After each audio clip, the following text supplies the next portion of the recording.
Sunday అంటే compulsory non veg ఉండాల్సిందే. అందులోనూ రెగ్యులర్‌గా ప్రతి వారం ఒకేలాగా చేస్తామంటే ఇంట్లో వాళ్ళు ఒప్పుకోరు కదా!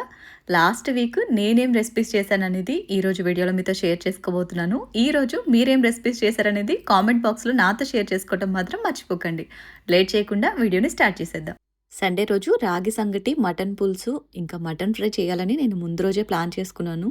సో, 1 కేజీ మటన్ అయితే తెప్పించాను. ఇందులో హాఫ్ క్వాంటిటీ అంటే హాఫ్ కేజీ మటన్ తీసుకొని, దీన్ని శుభ్రం చేసిన తర్వాత కుక్కర్‌లో వేసేసి, రుచికి తగ్గట్టుగా ఉప్పు, కొంచెం పసుపు, దాల్చిన చెక్క, లవంగాలు, చిన్న బిర్యానీ ఆకు, మునిగేంత వరకు నీళ్లు పోసేసి జస్ట్ ఒక 50% ఉడికించుకోవాలి. ఇది ఫ్రై కోసం కాబట్టి మటన్ 50% ఉడికితే సరిపోతుంది. ఇది ఉడికేలోపు నేను రాగి సంగటి కోసం జస్ట్ ఒక గ్లాసు బియ్యాన్ని శుభ్రంగా కడిగేసి ఒక 10 నిమిషాల పాటు నానబెడుతున్నాను. నేనైతే సంగటి కోసం నార్మల్‌గా ఇంట్లో వాడే రెగ్యులర్ రైసే యూజ్ చేస్తున్నాను కానీ, సంగటికి ఎప్పుడూ కూడా రేషన్ రైస్ కనుక వాడితే చాలా సాఫ్ట్‌గా వస్తుంది. త్వరగా ఉడికిపోతుంది.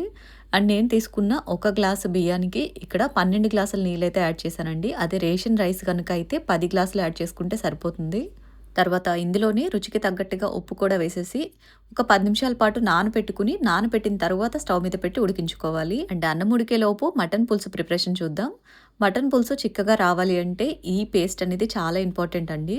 ఇది జస్ట్ ఒక 10 జీడిపప్పు పలుకులు, 2 స్పూన్ల గసాలు, అలాగే ఒక 2 ఇంచుల ఎండు కొబ్బరిని కూడా ఈ విధంగా చిన్న ముక్కలుగా కట్ చేసుకుని, ఇవన్నీ కూడా చక్కగా నానేలాగా మునిగేంత వరకు నీళ్లు పోసి జస్ట్ ఒక 5 నిమిషాల పాటు నానబెట్టుకోండి. నానితే ఈజీగా గ్రైండ్ అయిపోతాయన్నమాట. ఇవి చక్కగా నానిపోయిన తర్వాత ఈ విధంగా మెత్తటి పేస్ట్ లాగా గ్రైండ్ చేసుకోవాలి. ఈ ఒక్క పేస్ట్ వల్ల మటన్ పులుసు టేస్ట్ బావుంటుంది. అండ్ పులుసు కూడా కొంచెం చిక్కగా వస్తుంది. ఈలోపు ఫ్రై కోసం ఉడికించుకుంటున్న మటన్ కూడా 50% ఉడికేసింది. మటన్ తీసి పక్కన పెట్టేసుకుని, వేరొక కడాయిలోకి 2 గంటల నూనె వేసేసుకుని, 1 కప్పు ఉల్లిపాయ ముక్కలు, 2 పచ్చిమిర్చి చీలికలు కూడా వేసేసి, వీటిని కూడా చక్కగా ఫ్రై చేసుకోవాలి. ఇవి వేగేలోపు మరొక సైడు మనం సంగటి కోసం పెట్టిన రైస్ కూడా ఆల్మోస్ట్ ఉడికేసింది. మరొక వైపు ఆనియన్స్ కూడా ఫ్రై అయిపోయాయి. ఇప్పుడు ఇందులోకి అల్లం వెల్లుల్లి పేస్ట్ కూడా వేసి పచ్చివాసన పోయేంత వరకు ఫ్రై చేసుకోవాలి. యాక్చువల్లీ నేను అన్నీ కూడా ఈ మధ్య షార్ట్ వీడియోసే పెడుతున్నాను. చాలామంది అడుగుతున్నారు లాంగ్ వీడియోస్ కూడా చేయండి అక్క అని. లాంగ్ వీడియోస్ చేయటానికి ఎక్కువ టైం పడుతుంది. అండ్ రీచ్ అయితే ఈ మధ్య లాంగ్ వీడియోస్‌కి చాలా తక్కువ వస్తుంది.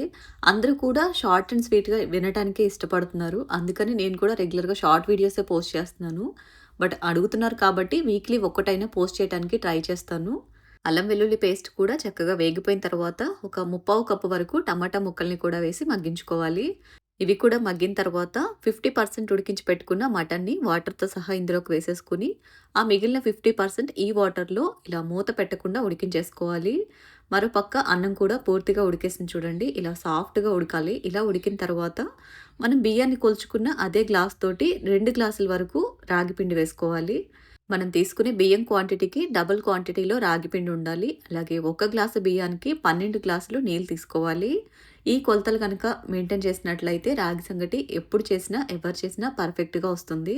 పిండి అన్నం మీద ఇలా పల్చగా స్ప్రెడ్ చేసి మూత పెట్టి స్టవ్ మీడియం ఫ్లేమ్‌లో పెట్టుకొని జస్ట్ ఒక 5 నిమిషాలు పిండిని మగ్గించుకోవాలి. 5 నిమిషాలు మగ్గించిన తర్వాత ఇలా గట్టిగా ఉండే ఏదైనా చెక్క గరిటె తీసుకొని మొత్తం అంతా కూడా చక్కగా ఈ విధంగా కలుపుకుంటూ మ్యాష్ చేసుకోవాలి. రాగి సంగటి సాఫ్ట్‌గా ఉండాలండి. ఇలా మెత్తగా ఇనుపుకోవాలి. ఇలా గరిటెతోటి కలపడం కష్టంగా అనిపిస్తే ఆలు మ్యాషర్ యూజ్ చేయండి. అదైతే కొంచెం స్ట్రాంగ్‌గా ఉంటుంది కదా! దాంతోటి ఇంకా కొంచెం ఈజీగా మెత్తగా చేసేసుకోవచ్చు. అంతా కూడా ఇదే విధంగా కలుపుకుంటూ స్టవ్‌ని లో ఫ్లేమ్‌లో పెట్టి మగ్గించుకోవాలి. ఒకవేళ మీకు నీళ్లు తక్కువైపోయి అన్నం గట్టిగా అయినట్టు అనిపిస్తే కొంచెం వేడి నీళ్ళు యాడ్ చేసుకొని కూడా కలుపుకోవచ్చు. మొత్తానికి అన్నం అయితే ఈ విధంగా సాఫ్ట్‌గా అవ్వాలి. అన్నం పలుకులనేవి ఎక్కడా కనిపించకుండా సాఫ్ట్ ముద్దలాగా అయితేనే రాగి సంగటి పర్ఫెక్ట్‌గా కుదిరినట్టు. ఇలా ప్రిపేర్ చేసుకున్న తర్వాత లాస్ట్‌లో ఒక స్పూన్ నెయ్యి వేసి కలుపుకోండి. ఇది కంప్లీట్‌గా ఆప్షనల్. ఫ్లేవర్ చాలా బావుంటుంది. పిల్లలు ఇష్టపడతారు. అండ్ అన్నం కూడా సాఫ్ట్‌గా వస్తుంది నెయ్యి వేసి కలపటం వల్ల. ఇలా ప్రిపేర్ చేసుకున్న సంగటికి మూత పెట్టి ఒక 2 నిమిషాల పాటు పక్కన పెట్టేసేయండి. చక్కగా మగ్గుతుంది. ఆ తర్వాత సర్వ్ చేసుకోవడమే. సంగటి రెడీ అయిపోయింది కదా! నెక్స్ట్ మటన్ పులుసు ఎలా చేసుకోవాలో చూద్దాం. మటన్ పులుసు కోసం స్టవ్ మీద కుక్కర్ పెట్టేసుకొని ఇందులోకి 2 గంటల నూనె వేసుకొని దాల్చిన చెక్క, లవంగాలు, షాజీరా కొంచెం కొంచెంగా తీసుకొని వేసుకోవాలి. ఇవి కాస్త వేగిన తర్వాత హాఫ్ కప్పు ఉల్లిపాయ ముక్కలు, 2, 3 పచ్చిమిరపకాయల ముక్కలు కూడా వేసేసి వీటిని కూడా చక్కగా ఫ్రై చేసుకోవాలి. ఇవి కూడా వేగిన తర్వాత అల్లం వెల్లుల్లి పేస్ట్ కూడా ఒక స్పూన్ వేసుకుని పచ్చివాసన పోయేంత వరకు ఫ్రై చేసేసుకుని సన్నగా కట్ చేసి పెట్టుకున్న 1/4 కప్పు టమాటా ముక్కల్ని కూడా వేసుకుని మగ్గించుకోవాలి. మీరు తీసుకునే టమాటా క్వాంటిటీ మీదే పులుపు అనేది డిపెండ్ అయి ఉంటుంది. సో చూసి తీసుకోండి. మరొక వైపు మనకి మటన్ ఫ్రై కూడా ఆల్మోస్ట్ వాటర్ అన్ని ఇంకిపోయి దగ్గర పడిపోయింది చూడండి. ఇప్పుడు ఇందులోకి కారం మసాలాలు యాడ్ చేసుకుందాం. కారం వచ్చేసి ఇక్కడ నేను తీసుకునే కారం కొంచెం స్పైసీనెస్ అనేది తక్కువ ఉంటుంది. అందుకని 3 స్పూన్లు యాడ్ చేస్తున్నాను. మీరు తీసుకునే కారం స్పైసీనెస్‌ని బట్టి 2 స్పూన్లు కానీ, 3 స్పూన్లు కానీ చూసి అడ్జస్ట్ చేసుకోండి. తర్వాత ఒక స్పూన్ ధనియాల పొడి, ఒక స్పూన్ గరం మసాలా కూడా యాడ్ చేస్తున్నాను. మసాలాలన్నీ కూడా ఇంట్లో ఫ్రెష్‌గా నూరుకున్నవైతే కర్రీ టేస్ట్ చాలా బావుంటుందండి. అంతా కూడా ఇలా చక్కగా కలుపుకుంటూ ఫ్రై చేసుకోవాలి. మసాలా ఫ్లేవర్స్ అన్నీ కూడా ముక్కలకి చక్కగా పట్టేట్టు మధ్య మధ్యలో కలుపుతూ అడుగు పట్టకుండా ఈ విధంగా ఫ్రై చేసుకోవాలి. మరొక వైపు మనకి టమాటాలు కూడా చక్కగా మగ్గిపోయాయి. ఇప్పుడు ఇందులోకి మటన్ యాడ్ చేసుకోవాలి. ఇది హాఫ్ కేజీ మటన్ అండి. మొత్తంగా 1 కేజీ మటన్‌ని హాఫ్ కేజీ ఫ్రై చేస్తున్నాను. అండ్ హాఫ్ కేజీ వచ్చేసి రాగి సంగటిలోకి ఈ విధంగా పులుసు పెడుతున్నాను.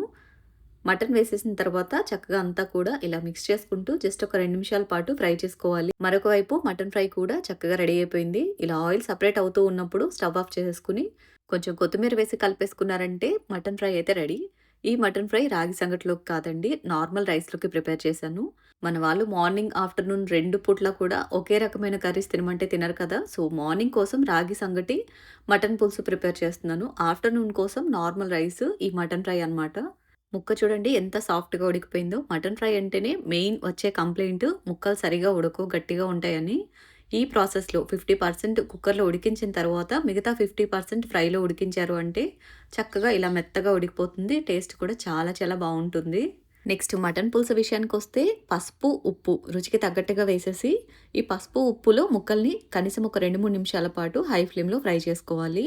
ఇలా చేయటం వల్ల ఏంటంటే మటన్ నీచు స్మెల్ అనేది రాకుండా ఉంటుంది. ఇలా వేయించుకున్న తర్వాత ముందుగా గ్రేవీ కోసం ప్రిపేర్ చేసి పెట్టుకున్న పేస్ట్ ఉంది కదా! ఆ పేస్ట్ కూడా వేసేసి హై ఫ్లేమ్‌లోనే ఈ పేస్ట్ కూడా పచ్చివాసన పోయేంత వరకు ఫ్రై చేసుకోవాలి. ఇలా చక్కగా వేగిపోయిన తర్వాత ఇందులోకి 2 స్పూన్ల కారం, 1 స్పూన్ గరం మసాలా, 1 స్పూన్ ధనియాల పొడి వేసేసి చక్కగా మసాలాలన్నీ కూడా ముక్కలకి పట్టేట్టు ఒక 2, 3 నిమిషాల పాటు కలుపుకుంటూ ఫ్రై చేసేసుకుని ఇది ఇలా వేగిపోయిన తర్వాత ఇప్పుడు ఇందులోకి నీళ్లు వేసుకోవాలి. నీళ్ళు వచ్చేసి నేను ఇక్కడ లీటర్ నీళ్ళు యాడ్ చేస్తున్నాను. రాగి సంగట్లోకి ఎన్ని చారున్నా కానీ తక్కువే అనిపిస్తుంది. సంగట్లోకి ఇట్టే కలిసిపోతాయి చారు. సో, అందుకని కొంచెం చారు ఎక్కువ ఉండేటట్టు చూసుకోవాలి సంగట్లోకి ప్రిపేర్ చేసేటప్పుడు. నెక్స్ట్ కుక్కర్‌కి మూత పెట్టేసి ఒక 6, 7 విజిల్స్ వచ్చేంత వరకు ఉడికించుకున్నారంటే మటన్ చక్కగా ఉడికిపోతుంది. లాస్ట్‌లో కొంచెం కొత్తిమీర వేసి కలిపేసుకుంటే మటన్ పులుసు కూడా రెడీ. ఈ మటన్ పులుసు రాగి సంగటిలోకి భలే టేస్టీగా ఉంటుంది. చాలా చాలా బావుంటుందండి. తప్పకుండా ట్రై చేయండి. సంగటి కూడా మనం ఇవన్నీ ప్రిపేర్ చేసుకునేసరికి కాస్త చల్లారుతుంది. ఇప్పుడు ఏదైనా తడి ప్లేట్‌లోకి సంగటిని తీసుకొని చేతిని కూడా తడి చేసుకొని ఈ విధంగా ముద్దలాగా చేసేసుకుంటే రాగి సంగటి కూడా రెడీ. మొత్తానికైతే లాస్ట్ సండే రోజు మా ఇంట్లో స్పెషల్స్ అయితే ఇవన్నమాట. మార్నింగ్ రాగి సంగటి, మటన్ పులుసు, afternoon normal rice, mutton fry. ఈ సండే స్పెషల్ రెసిపీస్ ఏంటనేది నెక్స్ట్ వీడియోలో షేర్ చేస్తాను. Stay tune. వీడియో నచ్చితే లైక్ చేయండి. అండ్ ఈ రోజు వీడియోలో మీకు బాగా ఏ రెసిపీ నచ్చిందనేది చిన్న కామెంట్ చేయండి. మీ ఇంట్లో సండే స్పెషల్ ఏంటనేది కూడా కామెంట్ చేయండి. వీడియో నచ్చితే లైక్ చేయండి. మరిన్ని రెసిపీస్ కోసం సబ్స్క్రైబ్ చేసుకోండి. Thank you for watching. Have a great day.